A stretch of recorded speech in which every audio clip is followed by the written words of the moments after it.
Solskinsvejr og blomstrede kjoler. Det hører da lidt sammen, gør det ikke det?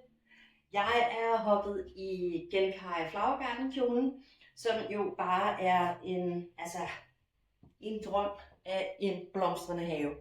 Der er bare alle farver i den her kjole. Den har de her små trompetærmer på, som selvfølgelig har farve indeni, som matcher på kanterne heroppe ved halsudskæringen og lommerne. Og så er den lavet i jersey, ligesom alle de andre kjoler fra shoppen, så du har masser af stræk i den. Ikke noget, der strammer her.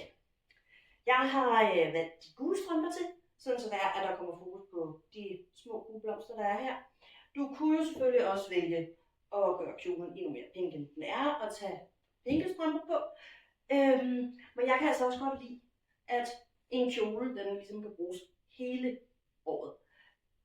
Og det er måske ikke alt, der vil tage en blomstret kjole på om vinteren. Det kan jeg godt finde på. Men så vil jeg vælge at tone farverne en lille smule ned.